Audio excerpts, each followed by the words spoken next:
The Organization, Chapter 1. Ugh, Claire?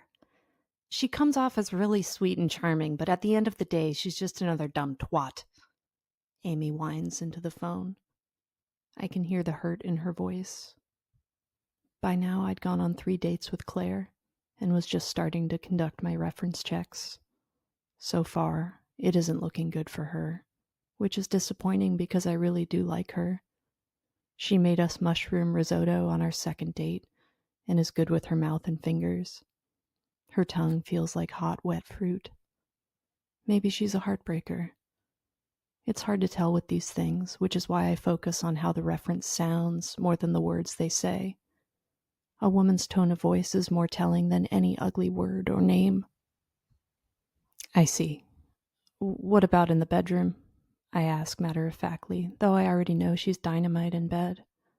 You know, I hate to say it, but that's basically her only redeeming quality, Amy laments. My vagus nerve throbs like a bass string, but I collect myself so Amy doesn't hear me smiling through the phone. I could get dinged for that. Great, I say. And you dated for 10 months? Yep, Amy chirps, and I wait a beat. Amy clicks her tongue and inhales through her teeth. She watches old Tom Cruise movies when she's sad. She made me watch Cocktail with her 3 times in a row after her dad died. I don't know. I'd be lying if I said I didn't miss her sometimes, but we dated a long time ago, and you know how time fucks everything. Amy sighs. I only have a physical description of Amy on the reference form Claire emailed me, but she sounds kind of hot. 5'6", 130 pounds, brown eyes, red hair, half Chinese and half Irish. I want to ask if she would be willing to meet in person, but this is frowned upon by the organization. Yeah, well, thank you for taking the time. Of course.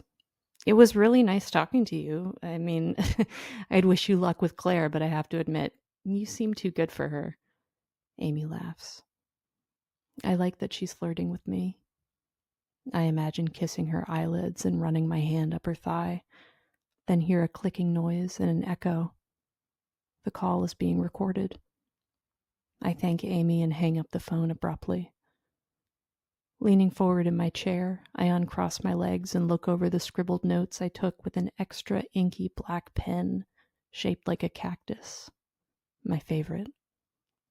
This notebook was issued by the organization and is nearly full from previous reference checks I've conducted over the years. It's bound in black leather with gold gilded page ends. I turn to the beginning pages titled Melanie Reference Check, July 7th, 2013, Rebecca. I was only 23 then. Melanie and I dated for 4 months. I was more hopeful, stupid, actually, and thought we would make it.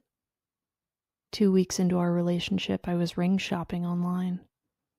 Her references sang her praises, and the only negative things I transcribed was that she had tonsil stones and a DUI. Since then, I get instantly suspicious when a reference is overwhelmingly positive, or God forbid, best friends with the subject. Just before we planned to move in together, I discovered she and Rebecca had been secretly fucking for weeks. I felt it the first day. She was glued to her phone and couldn't wipe that annoying, dreamy look off her face. I've never physically hurt anyone before, but I wanted to then. She packed her things and moved out the following day. They ended up getting married soon after and had a ceremony for when they mailed back the organization-issued reference check journals. Every dyke within a 30-mile radius gathered with them around the big blue mailbox. Paula Cole's I Don't Want to Wait playing on a small portable speaker. Though tasteful and required, it nauseated and shook me with rage. I imagined them dying in a head-on collision on their way home, their teeth and brains splattered across the dashboard, fingers intertwined, their organization flag pins drenched in each other's blood and flecked with bits of skull and cartilage. Dumb whores. Ironically, Melanie relapsed a couple years later and wrapped her car around a light post. I felt like a witch for manifesting that. Of course, everyone who attended the mailing attended the funeral, and it was a total fucking mess. There is nothing more incestuous than a grieving group of lesbians. Last I heard, Rebecca moved to Portland and took a job working for the organization as a journal auditor. Melanie really did have atrocious breath. Hello, Chloe answers. Hi, this is Heather, Claire's new girlfriend, calling for a reference check. I sing, trying to sound enthusiastic. Chloe erupts in laughter. It is now clear to me that Claire has a penchant for dating cynical cunts. I trip through my questions, and it dawns on me that perhaps I am a cynical cunt. Chloe is regaling me with a story about how Claire once left her at a Halloween party after drinking pre-banned Four Loko and Peter Pants in her sleep. She hardly drinks, but when she does, fuck me, right? Chloe whispers. But they were good times. She has a knack for finding the perfect gift for you. Shit you didn't even know you needed or wanted. For my 30th birthday, she bought me a painting I'd fallen in love with from an Airbnb we stayed at in North Lesbovania. That was hard to return to the organization, I'll tell you, she says dreamily. I glance over Chloe's physical description.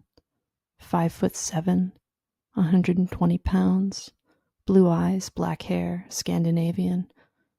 Claire certainly has a type. Sex? I ask, audibly bored. Oh my fucking God, Chloe exclaims and goes into rather gruesome detail. She does this thing with her fingers where she kind of pushes them upward. Thanks. I think I got it. I interrupt her. I know exactly what she's talking about, but I hate imagining Claire knuckles deep in this woman. I'll get dinged for skipping the last few questions, but I don't care. I hang up anyway. Jealousy twists my gut, and it makes me feel like a child. Flashes of Claire's eyes looking up at me while her hair cascades down my belly. Chloe's belly, mashing their mouths together, and my chest feels hot and full. Just one more reference, then I can focus on us. Nobody else, as it should be.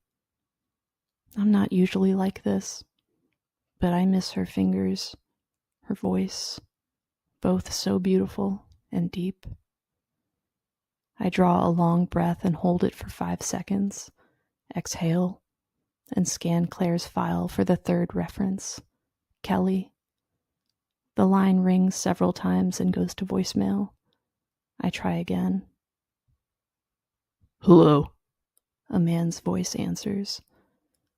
Hi, this is Heather, Claire's new girlfriend. I'm doing a reference check. Is Kelly there? I ask. Yeah, this is Kelly.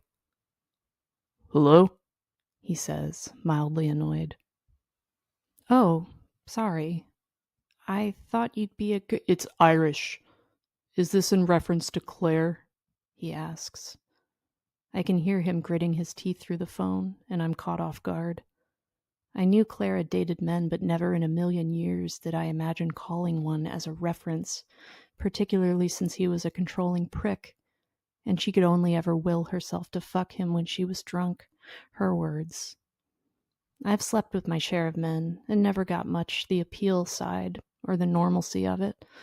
No surprises, just tedious ease, like freezing to death. I remember soberly and drunkenly kissing men and wanting so desperately to feel something, anything, but nothing. Compulsive heterosexuality, they call it. But really, it was just that some of the people I love most in this life are men. And how easy would it have been if I felt that spark that I feel for women? Babies and cars and mortgages and lawnmowers and sickness and health. It never occurred to me until Claire that I could have most of these things with a woman. Or hell, even on my own. At least the dicks in my bedside table don't have all the other bullshit attached to them. Kelly audibly belches. Look, I'll tell you what I told the last one. Chloe or something. He stammers. It was 6 months. Then one day she up and tells me she's a rug muncher, and that was the end.